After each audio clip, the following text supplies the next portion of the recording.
Thursday, October 31st. I love The Batman. It's a comic book come to life that is able to beautifully capture the Caped Crusaders world and portray the essence of what makes Bruce Wayne and the Batman so compelling. But more than that, it's just a flat-out gorgeous film. Matt Reeves and the film's cinematographer Greg Fraser frame its many on-site locations to specifically create a moody Gotham that feels like its grimiest reincarnation yet. And even if you're just the tiniest Batman fan, you know that Gotham's greatest inspiration and often its most used film location is Chicago.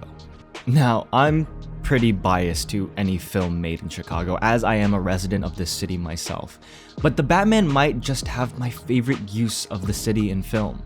Rather than just using the city as is, it uses its locations as a base and uses clever filmmaking to dress it up and make Gotham as fantastical and dangerous as it appears in the comics.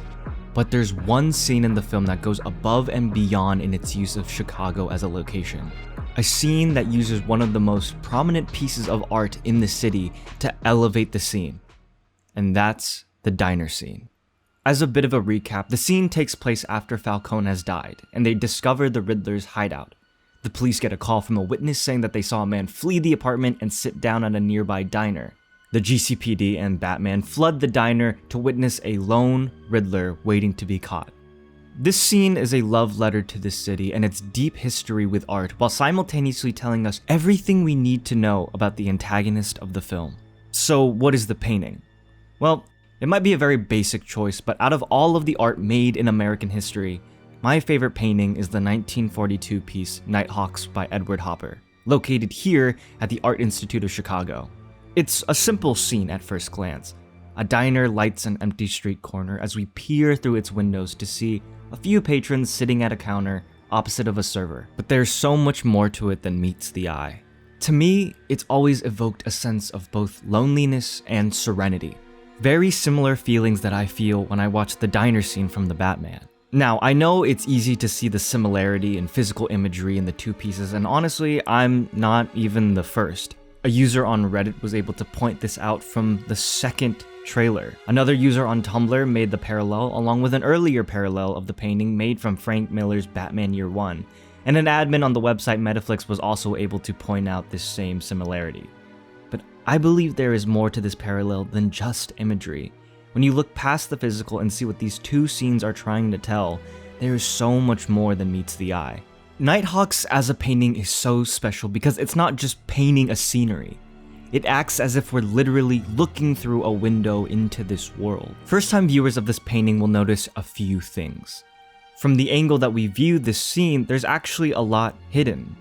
First of all, we don't see the face of every patron in the diner as one has his back towards us. Despite seeing clearly into this diner, we don't see any entrance or exit. We don't even know the side of the street that these patrons got into this diner, and with only their clothes to make assumptions, we cannot gather a single clue as to who these people are. Even from the faces of the patrons we can see, they have flat expressions that can mean anything. And that's where the beauty of this painting lies, in what we don't know. This painting isn't just lonely because these people seem to be alone on this street corner and in this world, but because we are alone, at a distance watching them, only able to make assumptions about these people. And that's why the angle of this painting is so weird. It's not meant to be just painting a full scenery, it's painted as if we're a bypasser on the other side of the street, who managed to capture this one moment in time. And despite us being meters apart, we'll never be a patron in the diner, never knowing who these people truly are. And when you know this information and these themes of Nighthawks, you can begin to see that the diner scene is so much more than just a reference. The diner scene, or the Riddler's capture, comes at a very shocking point in the film. What is supposed to end one conflict of the film spirals out of control and directly plants us in the middle of another. Up to this point, every step of the Riddler's plan has been methodical, and it's taken every single one of Batman's resources to crack each clue. But the game of cat and mouse screeches to a halt as the GCPD gets this call that the Riddler is just simply sitting at this diner. Like the painting, and specifically the man with his back turned to us, we enter this scene not knowing who we are about to approach. But at the same time, up to this point in the film, this is still the most human we ever see of the Riddler. Up to this point, the Riddler has been a psycho in a mask, merely just an entity spewing his manifesto to all of Gotham.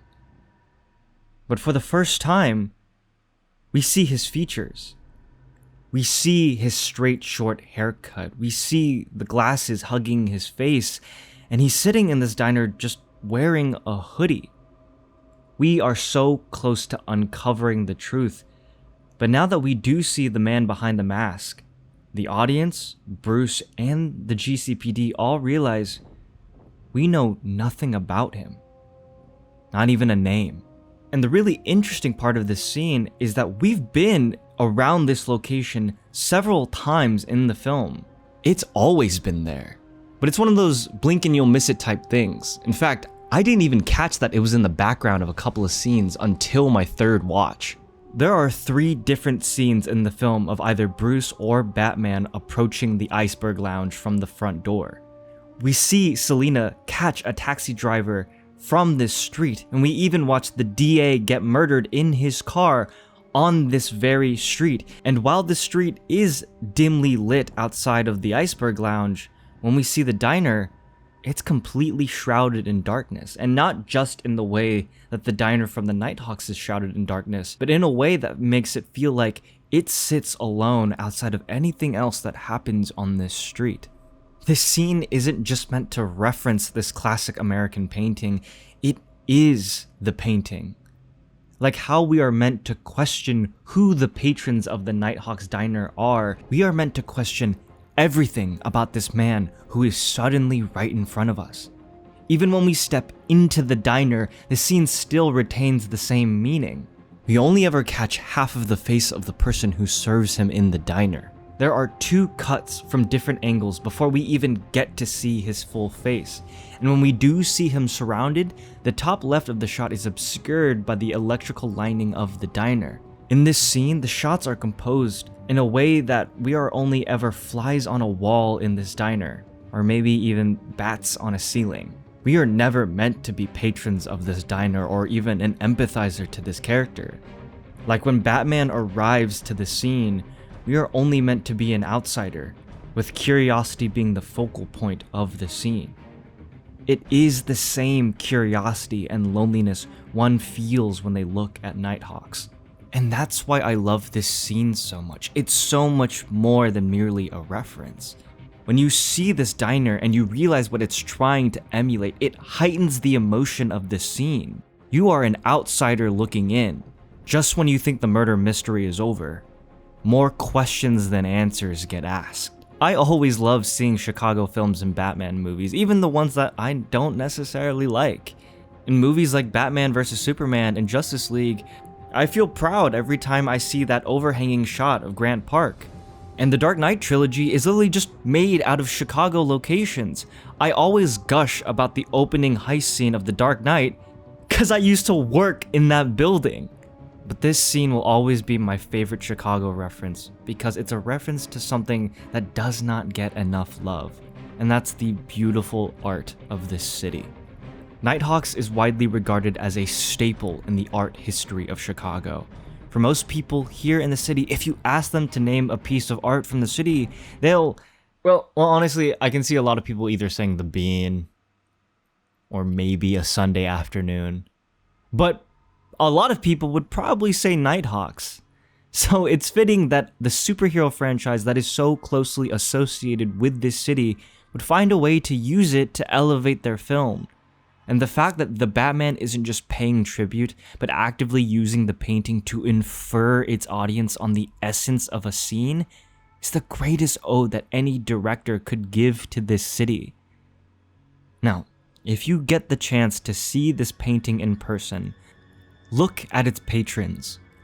Look at its quiet, dark street. Notice every little detail you can, and indulge in the questions and the curiosity it asks, almost as if it's a riddle.